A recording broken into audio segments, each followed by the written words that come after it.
Kello on 10.36 studiossa Ella Ossi ja mun seuraani on liittynyt myös Kääriä ja Eerika Wikman. Hei, tervetuloa. Kiitos. Kiitos oikein paljon. Ja ihanaa ystävänpäivää teille. Sitä samaa. Kiitos teille myös. Kiitos.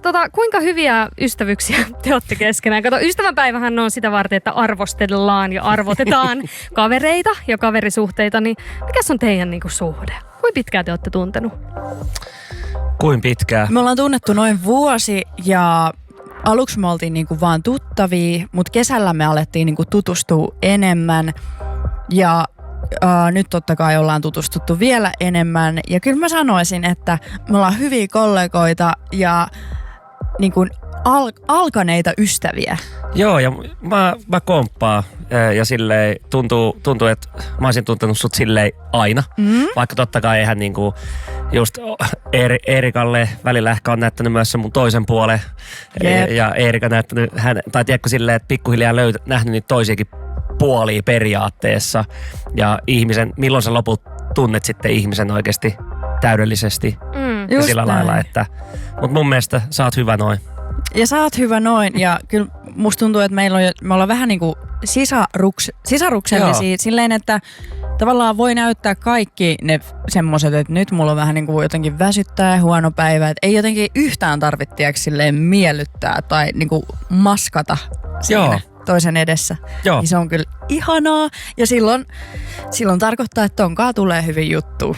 Ihana kuulla. Hyvää analyysiä. Ja teitä tietenkin yhdistää myös se, että kumpikin on julkisuuden valokeilassa ollut ja UMK:ssakin ollut ja olette saanut ihailun lisäksi myös sitä ruoskaa ja siitä kertoo uusi biisi ja uusi musavideo ja perehdytään siihen ja teidän muihin kuulumisiin tarkemmin. Ihan kohta kuunnellaan sitä ennen vielä Areksen ja Bisin uudelta Ha EP:ltä heidän yhteisbiisi Älä vertaa ja sitten taas Eerika ja Kääriä.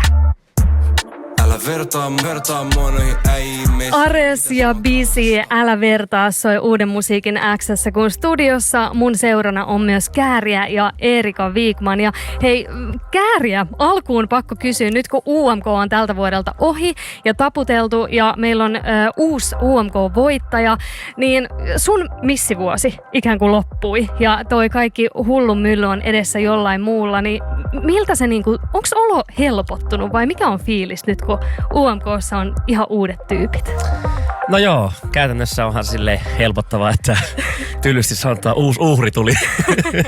Ei vaineskaan. Mä toivon Windows-ukkelille kaikkea hyvää ja kelattiin tossa nähäkin ja aion vähän kertoa sille ehkä omasta matkasta ja silleen mitä virheitä ei hänen tai hänen tiiminsä kannata tehdä ja toki he tekevät omat päätökset ja veikkaa, että se kaveri kyllä hoitaa homman niin jopa paremmin kuin minä toisaalta tietyissä asioissa ja tällä lailla, että mut joo, mun mielestä tällaistahan tää on, tietsä, aikansa kutakin, että ei mikään kestää ikuisesti ja mä sain, toi vuosi oli yhtä hullun myllyä ja samalla mä sain myös paljon hyvää sieltä ja on tällä hetkellä tosi kiitollinen kaikesta, mitä sain tämän jutun kautta, että mut on nyt mukava mennä uusiin haasteisiin ja vähän pyyhkii ehkä se silleen taakse. Se on aina pala Kääriän historiaa ja mun historiaa, mutta jatketaan nyt eteenpäin ja uusia haasteita kohti. Ihan tommonen urheilijamainen vastaus. Mennään eteenpäin niin sanotusti. Mennään eteenpäin.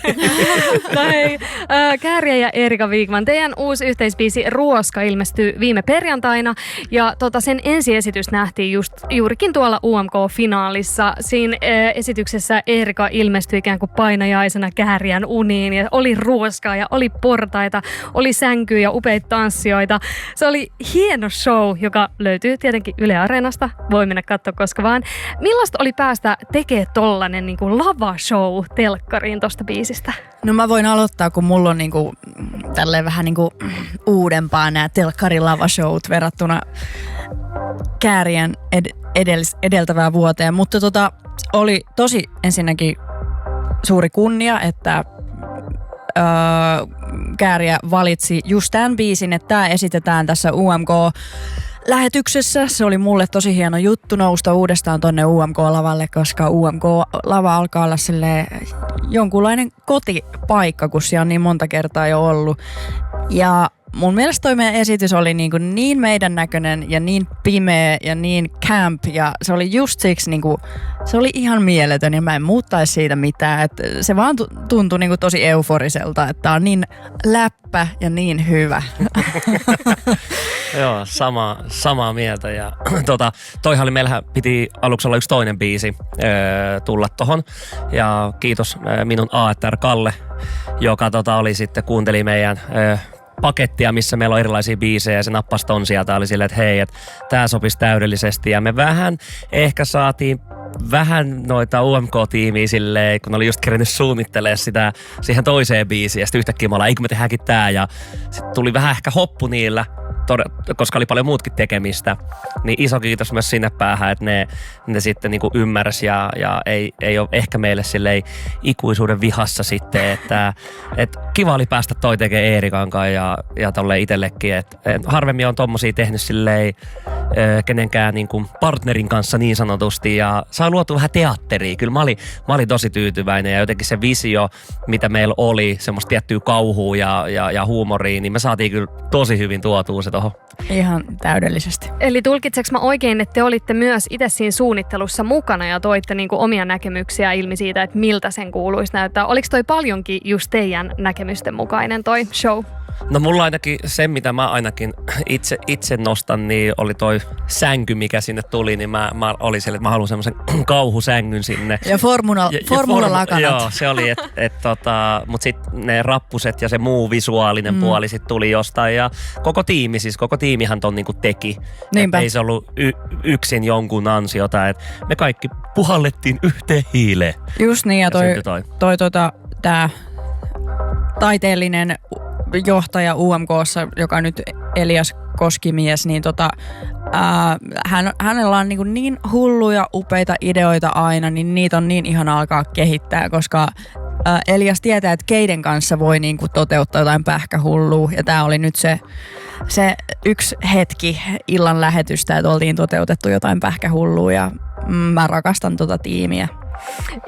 Ihana kuulla. Musta oli myös siistiä päästä näkemään tämän Ruoska-biisin kohdalla eri tekijöiden näkemykset tuosta biiseistä, eli tämän UMK-tiimin ja sitten tietenkin musiikkivideo-ohjaajan Viivi Huuskan näkemys. Noi kaksi on aika erilaiset. Ja Viivi Huuskan tekemästä musiikkivideosta jutellaan kohta lisää sen jälkeen, kun ollaan eka kuunneltu seuraavaksi Ruoska-biisi. Ton musiikkivideon myötä muuten tämä biisi avautui aika eri tavalla ja ne, jotka on sen jo nähnyt, niin ymmärtää nyt, että se ruoska, josta lauletaan, niin voikin tässä biisissä olla ne anonyymit, ilkeät kommentit, joita tekin olette uranne varrella saanut. Ruoska! Kääriä ja Eerika Wikman soi uuden musiikin X:ssä. Liekki-emoji tulee WhatsAppiin ja Anna on tänään jo aikaisemmin tuolla WhatsAppin puolella kirjoittanut, että on biisi, joka soi hänen päässään non-stop. Eli Anteeksi! Ei vaan, se on just hyvä juttu. Hei, te kaksi ootte semmonen duo, jonka ehdottomasti kuuluukin tehdä musaa yhdessä ja nyt on silleen, että tän olisi pitänyt tapahtua jo aikaisemmin. Niin miten tää yhteistyö oikein alkoi? No kyllä tämä nyt tapahtui niin aikaisin kuin vaan näissä puitteissa pystyy, että... Joo, ja siis mulle rehellisesti Suomessa ei ehkä ole ollut ihan hirveästi sellaisia artisteja, kenen kanssa olisi ajatellut, että tekee yhteistyötä tai haluaisi. Totta kai täällä Suomessa on aivan järkyttävä kasa makeita artisteja, mutta lähinnä mikä tukee omaa brändiä. Mm-hmm. Ja mulla on pari ollut Antti Tuisku ja Eerika Wikman isosti sellaisia, ketä mä oon miettinyt, että noiden hullujen kanssa mun täytyy saada tehtyä biisi. Ja sit kun me tehtiin tosta se eka demoversio, niin me oltiin, että nyt on se aika. Tää kuulostaa siitä, että Eerikan pitää olla tässä ja sit mä laitoin sulle viestiä ja oliks ne jo tiimi? Mä olin ihan, mä olin aivan pähkinöinä, kun Kääriä oli mulle uusi tuttavuus.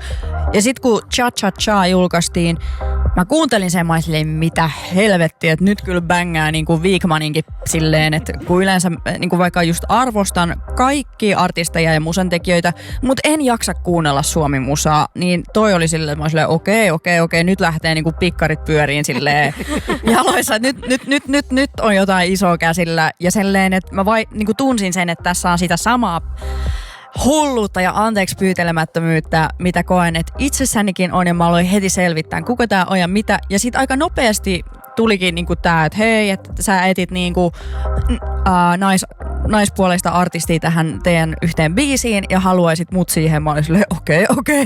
Niin kuin Jumala onkin olemassa. Ei vitsi, siis match made in heaven tai hell, miten se nyt haluaa ottaa. Puhutaan Ruoskan musiikkivideosta. Se on, Ruoskalla on hieno siis Viivi Huuskan ohjaama ja käsikirjoittama musiikkivideo. Ja niille, jotka ei ole sitä nähnyt, niin no ensinnäkin kannattaa katsoa. Se on aika vähäileinen ja jotain, mitä ei ehkä odottaisi tältä biisiltä. Ja tuossa musiikkivideossa myös tuodaan esille niin kuin aitoja kommentteja, ilkeitä, siis vihakommentteja, joita te olette saanut netissä anonyymeiltä ihmisiltä. Niin oliks tää niinku, kenen idea tää oli tuoda noi kommentit tolleen esille tossa ja tuntuuko se teistä jotenkin kivuliaalta? Se oli Viivin idea ja se tuntui heti ainakin omasta mielestä tosi luontevalta ja niinku se on just se, että miten tämän biisin on ajatellutkin ehkä enemmän silleen, että niinku ylipäätään elämä on semmoinen ruoska, mutta sitten se niinku make sense, että totta kai se, miten meitä kohdellaan tuolla sosiaalisessa mediassa pahimmillaan, niin totta kai se on se ruoska ja se oli niin hieno, että koska toi on todella iso ongelma nykymaailmassa. Anonyymi, halveksuminen, niin kuin herjaaminen, melkein kunnianloukkauksia tehdään koko ajan, niin toi on niin kuin todella tärkeä, että tota aihetta käsitellään. Joo, tosi hyvin sanottu. Itse on vähän silleen semmoinen jäärä. Mä muistan, kun toi idea heitettiin, mä olin, että joo, okei. Sitten mä olin vähän silleen, että onks tää vähän wacki? Tiedätkö, onks tää vähän semmonen, että nyt tai me haetaan jotain, että katsokaa, olemme loukkaantuneita. Niin, uhreina. Mutta sä just sanoit nyt sen, ja siis sit kun sitä alkoi oikeasti itsekin ajattelemaan, niin todellakin siis tommosiin asioihin pitää puuttua, ja noita on hyvä niin kuin näyttää jengille, ja että tällaista tää on. Niin kuin tällaista tää on, että miettikää pari kertaa sitten, lähettekö tälle alalle, saatikaan, että kirjoitteletteko, tai mitä kirjoitatte, ja näinhän se on, että joihinkin se sattuu kovemmin kuin joihinkin, ja me kuulutaan ehkä vähän semmoiseen, haistakaa nyt kaikki paska-ajatukseen, mutta kyllä se välillä, totta kai itsekin sattuu, jos siellä vaikka perhettä tai jotain, tiedätkö, niin ne on itselle aina semmosia, että siitä tulee kyllä vähän huono fiilis. En tiedä, miten Eerikalla kaikenlaista varmaan siis joo, kyllä tästä monien vuosien aikana, kun etenkin just jotain mun suhteita on ruodittu ja niinku ulkonäköä, kun en mä tiedä, naisilla ja myös varmasti sä oot kokenut, että miehillä niinku sun kohdalla, koska sä niinku oot tosi bodypositiivinen niin kuin minäkin. Et me laitetaan ne vaatteet päälle, mitkä me halutaan ja meillä ihan sama, onko mulla niinku 3 makkaraa tai sulla niinku pikku pötsi. Niin se on niinku aivan sama.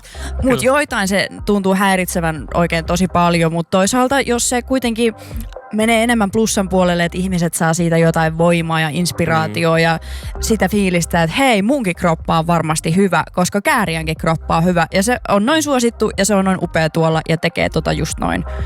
Hienoja sanoja. Toi on niinku ihana asenne, mistä toivoisi, että jokainen saisi palasen ja hienoa, että pystytte suojelemaan tuolla pelkällä asenteella itseänne. Onko teillä jotain muita tapoja, miten te suojelette itteenne noilta kommenteilta ja siltä niinku damagelta, mitä semmoinen vihapuhe voi tehdä? Onko teillä jotain, jotka lukee teidän kommentit tai jotenkin etukäteen niitä poistelee? Tai...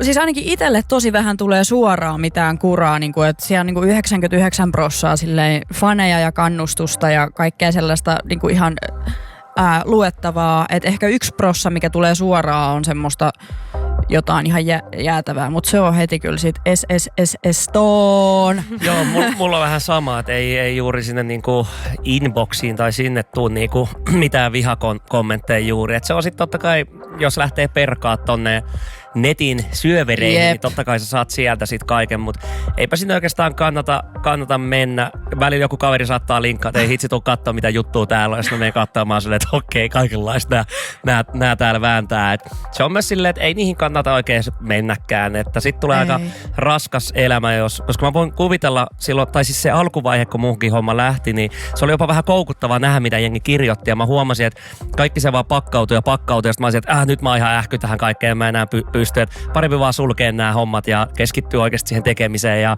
antaa niiden huudella siellä. Ja toisaalta myös se on surullista, kun huuhtelijat tai kiusaajat, niin faktaa vaan yleensä se, että heillä on huono olla ja näin se vaan on. Ja se on mun mielestä surullista. Toivottavasti kaikki tommoset ihmiset saa apua ja koska toi on väärä paikka, niin koska joku saattaa tehdä itselleen jotain noiden kommenttejen takia ja muuta, niin se ei oikeuta, vaikka sulla on paha olla, niin mennä tonne kirjoittelemaan, vaikka se on surullista. Niin toivon, että maailma joskus on parempi paikka.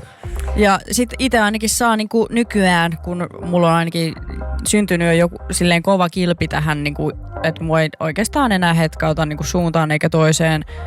Ainakaan mikään semmoinen ulkonäkökritiikki, bla bla bla. Kaikki on kuultu. On painoa haukuttu ja hutsuluuk ja kaikki nämä niinku ihan perinteiset. Niin ihan sama. Mä saan vaan niinku ihan hitosti bensaa liekkeihin lisää. Ja osittain noi haukkujat ja epäilijät ja alistajat tuolla, niin ne on antanut mulle niin paljon sitä näytön tahtoa, että tässä mennään, että kiitos teille. Just näin. Erittäin hyviä puheenvuoroja. Kipu saattaa kiihottaa, mutta se saattaa myös hajottaa, joten ollaan netissä kilttejä toisillemme ja pidetään se mielessä. Kiitos Kääriä ja Erika Wigman vierailusta ja kiitos upeasta biisistä. Kiitos paljon. Jatketaan Uuden musiikin X:ssä musiikilla Standing Next to You Jungkookilta tulossa. Tämä on just Best New Artist Grammyn voittanut Victoria Monet on My Mama.